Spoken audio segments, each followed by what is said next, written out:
Hey everyone, welcome to Syncori Education. I'm Muskan Kaul in front of you all, class 9th. हम अपने आज है lecture number 6 पे and वो chapter जो हमारा कंटिन्यू चल रहा है that is the structure of atom. आज हम उसमें बहुत ही छोटा सा और एक इम्पॉर्टेंट टॉपिक डिस्कस करने वाले हैं, वो है न्यूट्रॉन्स का. तो गाइज हमने प्रोटॉन्स की स्टडी पढ़ ली है, कैसे हुई किसने की. हमने इलेक्ट्रॉन्स की स्टडी पढ़ ली है, किसने की कैसे हुई. हमने सारे एक्सपेरिमेंट्स जो है उनको डील कर लिया है. तो चलिए अब बिना टाइम वेस्ट किए हम बढ़ते हैं अपने न्यूट्रॉन्स की स्टडी पे. तो गाइस न्यूट्रॉन्स को स्टडी किसने किया था? न्यूट्रॉन्स का पीछे का कॉन्सेप्ट बताने वाले हैं ये इंसान, यानी जेम्स चैडविक. जेम्स चैडविक ने 1932 में ये बताया था कि भाई एक एटम में सब एटॉमिक पार्टिकल्स तो हैं. कौन कौन से थे? इलेक्ट्रॉन्स थे एंड प्रोटॉन्स थे. उसके साथ ही एक और सब एटॉमिक पार्टिकल होता है एक एटम में जिसमें कोई चार्ज नहीं होता है, यानी जिसका जो मास होता है वो किसके इक्वल होता है? वो इक्वल होता है प्रोटॉन के. Please mark the point. जो न्यूट्रॉन है उसका मास किसके इक्वल होता है? प्रोटॉन के मास के इक्वल होता है और उस पर कोई चार्ज नहीं होता है. Clear? It was eventually named as neutron. और उस जो न्यूट्रल पार्टिकल था उसको क्या नाम दे दिया गया? उसको नाम दे दिया गया न्यूट्रॉन. क्लियर? तो ये कंसेप्ट किसने बताया था हमें? जे चैडविक ने बताया था. क्लियर? इसके बाद न्यूट्रॉन को हम n से, स्मॉल n से रिप्रेजेंट करते हैं.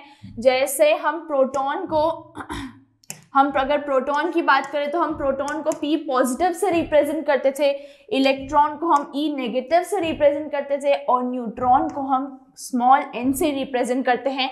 क्योंकि दो ये न्यूट्रल है, इस पे कोई चार्ज नहीं है, तो ये ना ही इस पे पॉजिटिव आएगा ना ही इस पे नेगेटिव चार्ज आएगा. Clear? The mass of an atom is therefore given by the sum of masses of protons and neutrons present in the nucleus. एक न्यूक्लियस में जो सम है, किसका सम? प्रोटॉन्स और न्यूट्रॉन्स का, वो इक्वल रहेगा. ठीक है? फॉर एग्जाम्पल अगर प्रोटॉन का नंबर 5 है तो न्यूट्रॉन का नंबर भी कितना रहेगा? 5 ही रहेगा. क्लियर? आई होप इतना आपको समझ में आ गया होगा. नेक्स्ट बढ़ते हैं इस पे. तो अब भाई क्या बोला जेम्स चैडविक ने? जेम्स चैडविक ने बोला अब एक एटम की बात करें तो एक एटम का जो स्ट्रक्चर है वो हो गया है कंप्लीट. कैसे हो गया है कंप्लीट? कि उसमें बीच में सेंटर पार्ट पे जो प्रोटॉन एंड न्यूट्रॉन प्रेजेंट होता है और ये जो उसके शेल्स हैं उसमें क्या प्रेजेंट होते हैं? उसमें इलेक्ट्रॉन्स जो होते हैं वो प्रेजेंट होते हैं. कैसे प्रेजेंट होते हैं? वो एक सर्कुलर पाथ में रोटेट करते हैं. ये भी हमें बता दिया गया था. आई होप गाइज ये चीज़ क्लियर है. वही यहाँ लिखा है सेम इस टेबुलर फॉर्म में कि इलेक्ट्रॉन्स क्या होते हैं? जिसपे नेगेटिव चार्ज कैरी होता है. प्रोटॉन्स क्या होते हैं? जिसपे पॉजिटिव चार्ज कैरी होता है. और न्यूट्रॉन्स हैं विच आर न्यूट्रल, यानी ना ही उन पे पॉजिटिव चार्ज है एंड ना ही उन पे नेगेटिव चार्ज है. क्लियर?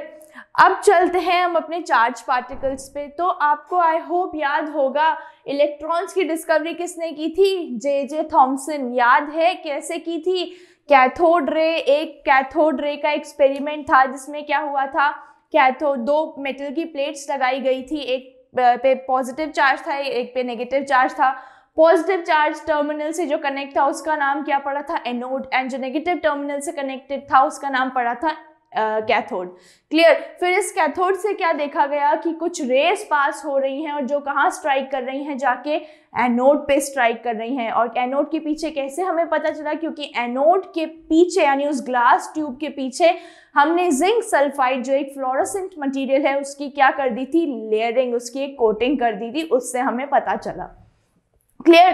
तो यहां से हुई थी इलेक्ट्रॉन्स की डिस्कवरी. गाइस किसकी डिस्कवरी हुई थी? इलेक्ट्रॉन्स. तो ये जो 3 पॉइंट है ये एग्जाम पॉइंट ऑफ व्यू से बहुत ज्यादा इंपॉर्टेंट है. एग्जाम में इसी टाइप के डायरेक्ट क्वेश्चन आते हैं कि भाई आप बताओ इलेक्ट्रॉन्स की डिस्कवरी किसने की थी? तो you have to write J Thomson. और कैसे की थी? In the cathode tube experiment. Cathode ray tube experiment जो था उससे हुई थी इलेक्ट्रॉन्स की डिस्कवरी.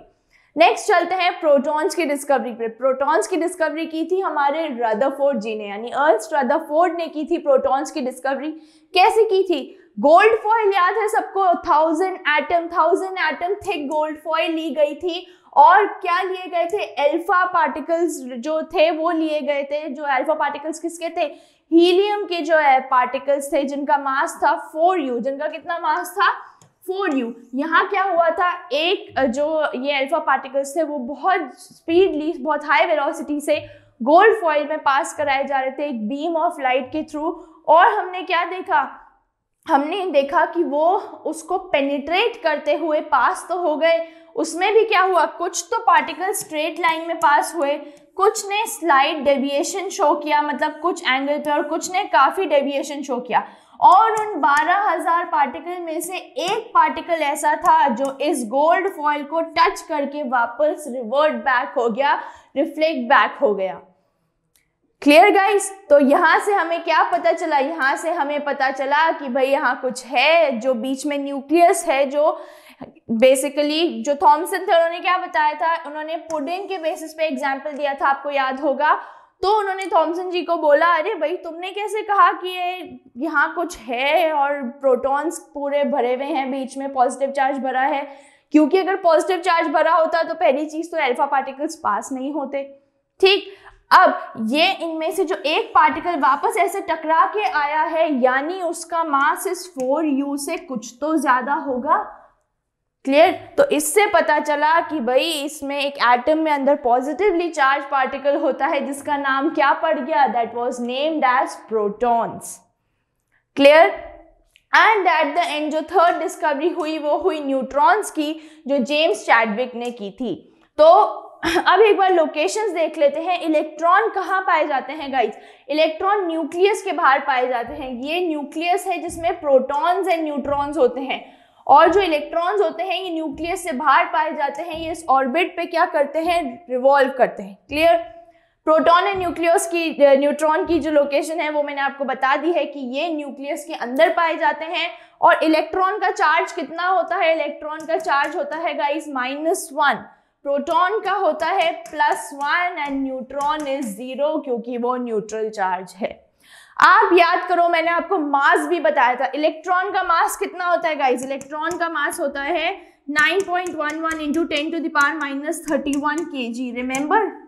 याद होगा आप लोगों को। और वहीं मैंने आपको प्रोटॉन का मास कितना बताया था? मैंने आपको प्रोटॉन का मास बताया था 1.673 × 10⁻⁻, गाइस याद करो क्या बताया था, -23। और न्यूट्रॉन का मास और प्रोटॉन के मास में बहुत स्लाइट सा डिफरेंस होता है, तो इसका मास हो जाता है 1.65 × 10⁻23 kg।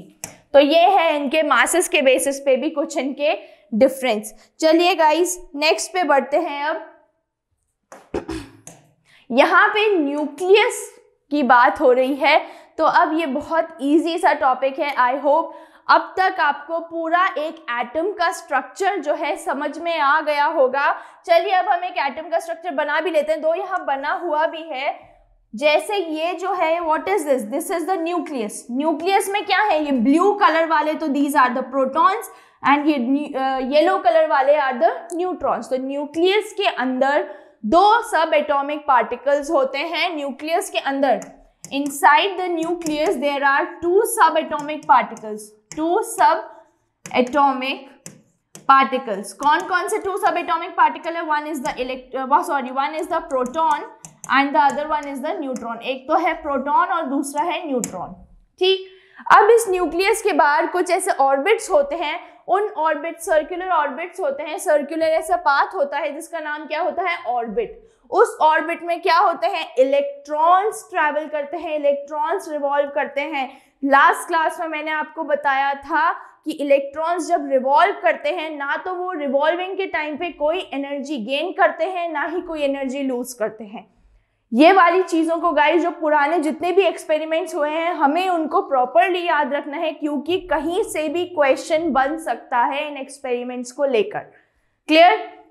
नेक्स्ट, ऑर्बिट्स का बता दिया। और न्यूक्लियस का साइज कितना होता है? आप याद करो, बताया था, कुछ तो आइडिया होगा।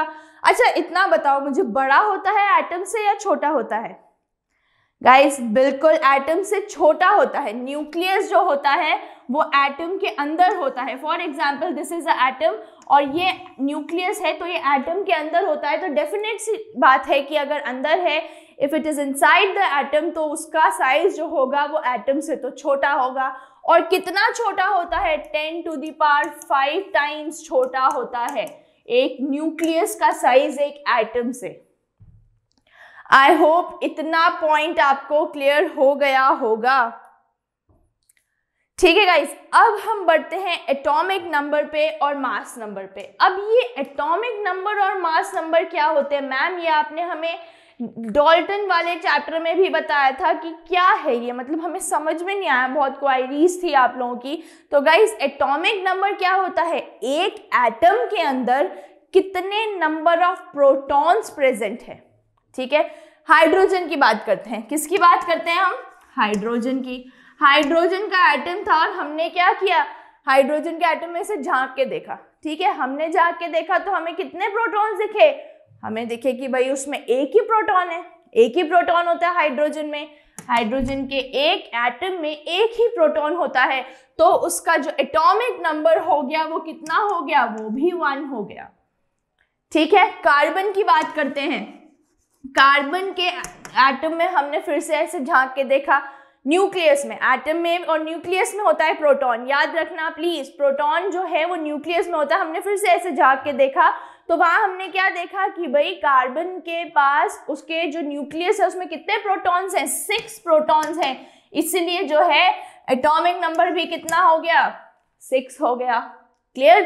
तो जितने नंबर ऑफ एक एलिमेंट में जितने नंबर ऑफ प्रोटॉन्स पाए जाते हैं न्यूक्लियस में, वही क्या होता है? उसका एटॉमिक नंबर होता है। क्लियर? और एटॉमिक नंबर किससे रिप्रेजेंट करते हैं? कैपिटल Z से रिप्रेजेंट किया जाता है। तो अब अगर हाइड्रोजन की बात की तो हाइड्रोजन का एटॉमिक नंबर है 1। कार्बन का है गाइस, कार्बन का एटॉमिक नंबर है 6। Clear? Next moving on towards the mass number. Mass number क्या होता है? अब एटॉमिक नंबर तो मैम समझ में आ गया। मास नंबर होता है एक एटम में sum of number of proton and number of neutron. यानी मास नंबर आप ऐसे समझो, मास नंबर जो होता है वो होता है sum number of proton plus number of electrons. Clear? Example के साथ समझते हैं। एक एटम न्यूट्रल होता है, ये तो हमें जेम्स चैडविक ने बता दिया। ठीक, लेकिन वो क्यों न्यूट्रल होता है? क्योंकि गाइस जितने एक एटम में प्रोटॉन होते हैं उतने ही उस एटम में क्या होंगे? इलेक्ट्रॉन होंगे। फॉर एग्जाम्पल लेट्स से एक एटम में 6 प्रोटॉन है। ठीक है, एक एटम में कितने प्रोटॉन्स हैं गाइस?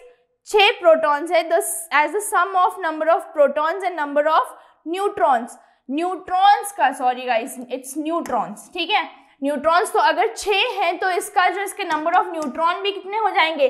6 हो जाएंगे। तो इसका मास नंबर क्या हो जाएगा? 12 हो जाएगा। क्लियर?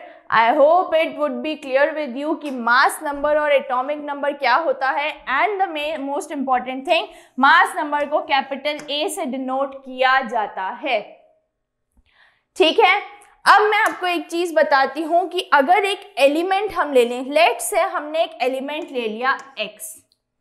ठीक है, अब आप मुझे बताओ इसमें जो है एटॉमिक नंबर कहाँ लिखा जाएगा और मास नंबर कहाँ लिखा जाएगा? गाइस फटाफट से आप मुझे बता दो, ये हमारे इस चैप्टर का लास्ट पॉइंट है, जल्दी से आप बता दो।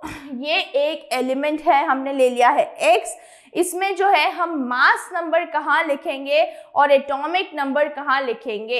Atomic number is denoted by Z and mass number is denoted by A। तो अब आप मुझे फटाफट बताइए कि ऊपर नीचे राइट लेफ्ट कहाँ लिखा जाएगा नंबर? गाइस फटाफट से बता दीजिए आप एक बार ये मुझे, बिना देरी किए हुए। चलो लेट से मैं आपको एक छोटा सा एग्जाम्पल दे सकती हूँ कि जो एटॉमिक नंबर होता है, एटॉमिक नंबर यानी जो Z से हम डिनोट कर रहे हैं, वो तो हम कहाँ लिख रहे हैं? यहाँ पे।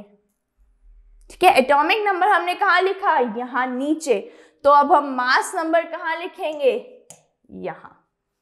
एम आई राइट गाइस? क्या मैं सही हूं? आप एक बार चेक करो और मुझे बताओ क्या मैंने सही लिखा है या नहीं। नहीं, इधर नहीं है मैम, इधर आएगा एटॉमिक नंबर भी। तो एक एलिमेंट में एटॉमिक नंबर और मास नंबर ऐसे रिप्रेजेंट किया जाता है। बहुत सारी बुक्स में ये जो है इस साइड भी रिप्रेजेंट होता है, लेकिन आप Z का ध्यान रखना, जो हमारा एटॉमिक नंबर है वो जो है वो बीनीथ यानी एक एलिमेंट के नीचे ही पाया जाता है। आई होप ये एक छोटा सा टॉपिक जो है आपको क्लियर हो गया होगा गाइज। नेक्स्ट क्लास में हम जो एक पॉइंट और है वैलेंसी और जो अरेंजमेंट है, डिस्ट्रीब्यूशन है इलेक्ट्रॉन्स का, वो कौन से शेल में कैसा होता है वो पढ़ेंगे नेक्स्ट लेक्चर में। एंड उसके बाद हम अपना आइसोटोप्स भी स्टार्ट करेंगे। आई नो आइसोटोप्स में आप सबको बहुत ज़्यादा कन्फ्यूजन है, तो गाइज टेंशन नहीं लेना है। जो नए हैं इस चैनल पे वो क्या करेंगे, सबसे पहले चैनल को सब्सक्राइब करेंगे और वीडियो को लाइक करना नहीं भूलना, क्योंकि आपके लाइक से टीचर्स को मिलता है motivation. Till then guys, bye bye, take care.